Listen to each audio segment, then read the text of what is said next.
Russia is trying to sabotage peace talks. Moscow demands control over Donbas and threatens to leave US-mediated talks. Kyiv stands firm. Media reports reveal what territorial concessions Russia might accept. Meanwhile, the US launched a massive operation against Iran. It already has a bold name – Epic Fury.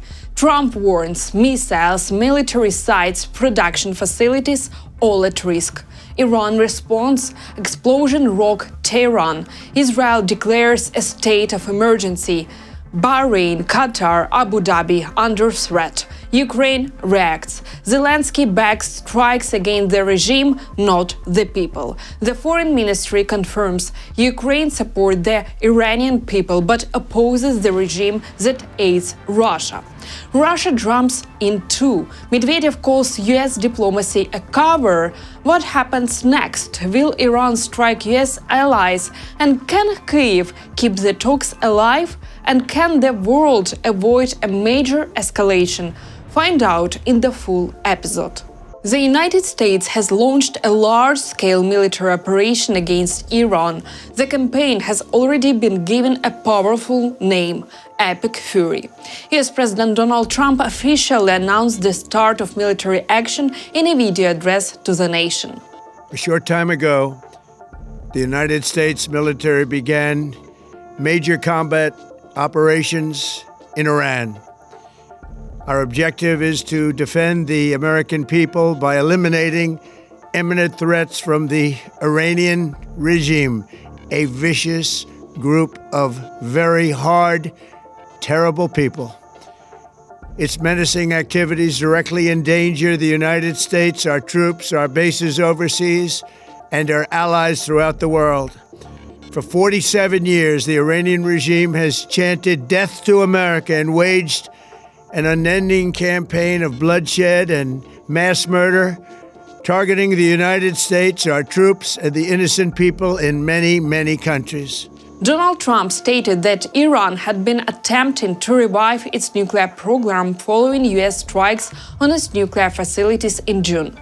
According to him, Tehran rejects every opportunity to abandon its nuclear ambitions, and Washington is no longer willing to tolerate that. The US president stressed that American policy remains unchanged. Iran must never obtain nuclear weapons. He recalled that during last year's Midnight Hammer operation, US forces destroyed nuclear sites in Fordo, Natanz, and Isfahan.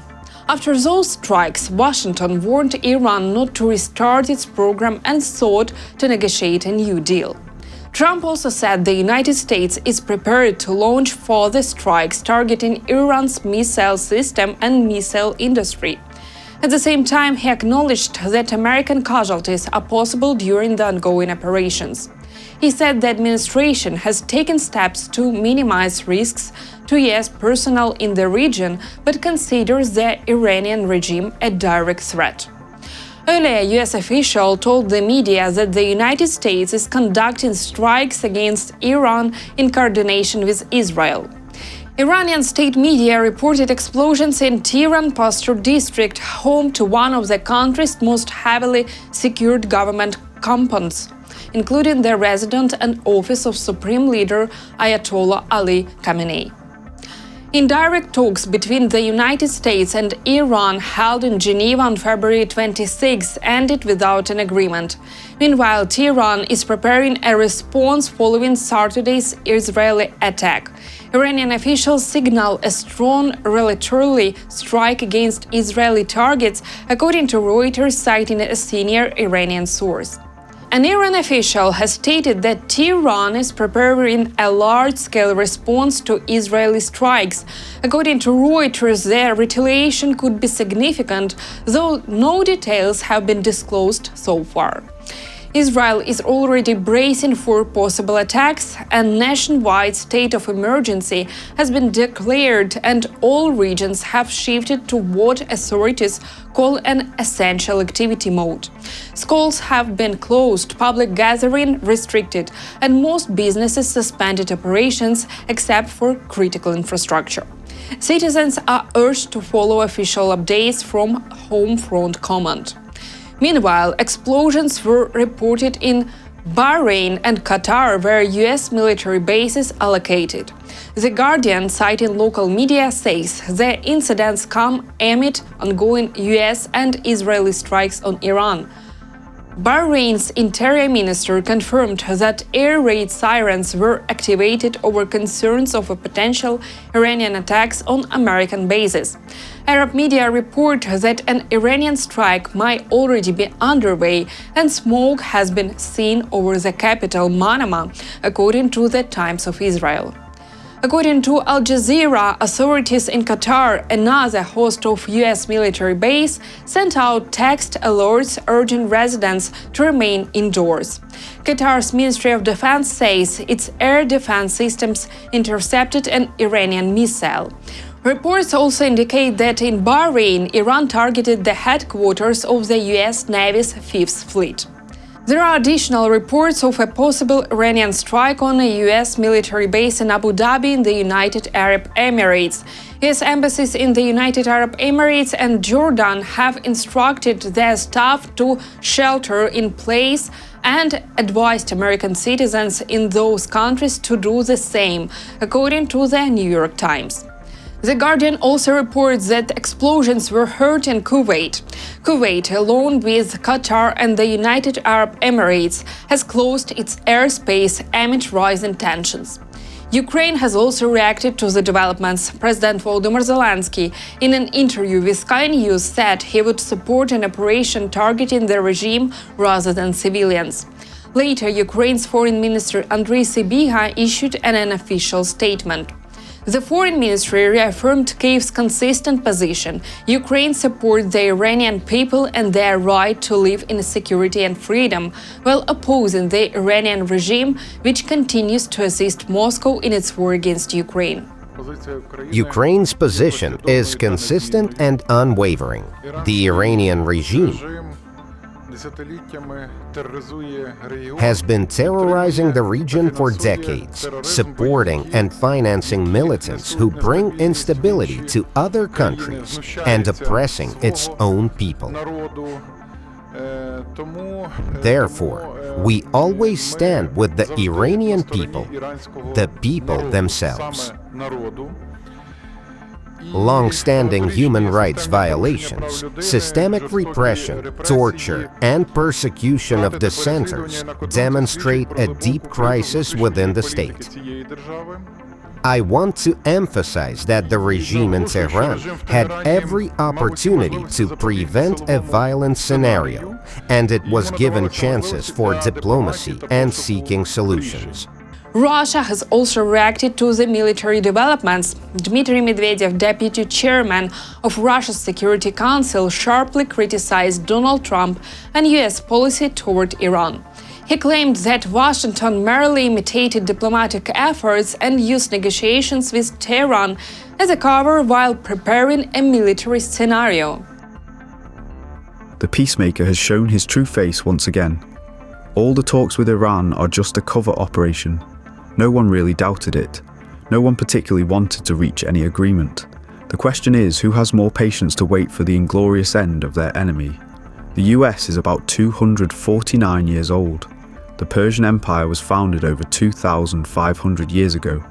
Let's see what happens in another 100 years. Meanwhile, peace talks amid ending Russia's war against Ukraine are also under threat. According to Bloomberg, Russian officials are increasingly questioning the value of continuing negotiations with Ukraine under US mediation. According to sources familiar with the process, Moscow could withdraw from negotiations if Kyiv does not agree to territorial concessions. Next week may prove critical for the future of the talks. Sources close to the Kremlin say Russia expects concrete steps from Ukrainian President Volodymyr Zelensky. One option under consideration is signing a draft peace memorandum contingent on Ukrainian forces withdrawing from part of Donetsk region. Following that, a summit involving Vladimir Putin, Donald Trump, and Volodymyr Zelensky could take place to confirm the agreements. Territorial issues remain the most complex aspect of ending the 12-year-long war. Kyiv emphasized its refusal to recognize the occupation and the strategic importance of areas and controls in Donetsk for the country's security. Journalists report that Russia is allegedly prepared to withdraw troops from Sumy, Kharkiv and Dnipropetrovsk regions and to renounce claims to Ukrainian-controlled parts of Kherson and Zaporizhia regions. At the same time, Moscow insists on the presence of its National Guard in occupied areas, while the US proposes establishing a free economic zone under Ukrainian authority. On Wednesday, Donald Trump and Volodymyr Zelensky held a phone call agreeing that the next round of negotiations with Russia should create the opportunity to elevate talks to the leaders' level. The talks are expected to take place around March 4th and 5th. Trump also told reporters that he would like to lift some sanctions on Russia after a peace agreement is reached, which could form part of a broader agreement to end the war in Ukraine. As part of sanctions relief, I'd like to just see that war over with. I spoke with President Putin, would like to see the war end. And I would like to see it end fast. Ukrainian President Volodymyr Zelensky believes that now is not the time to lift sanctions on Russia. In his view, the economic consequences of the war, which Russian citizens will experience, could force Putin to end the war against Ukraine. He stated this in an interview with the Sky News. According to Zelensky, the main strategy during the war is to undermine the internal unity of the enemy. However, the implementation of this task in Ukraine and Russia is fundamentally different. In Ukraine, as a democratic state, there is a freedom of speech and diversity of opinions, which makes society more open, but at the same time more vulnerable to the enemy's information operations. In contrast, Russian society is under information isolation. As the president noted, because access to the objective information in Russia is limited, news about fallen soldiers does not trigger protests. In his opinion, only the combination of military failures with a deep economic crisis can lead Russians to question their government. That's all for today. Thank you for watching and don't forget to subscribe to our channel and leave your comments below.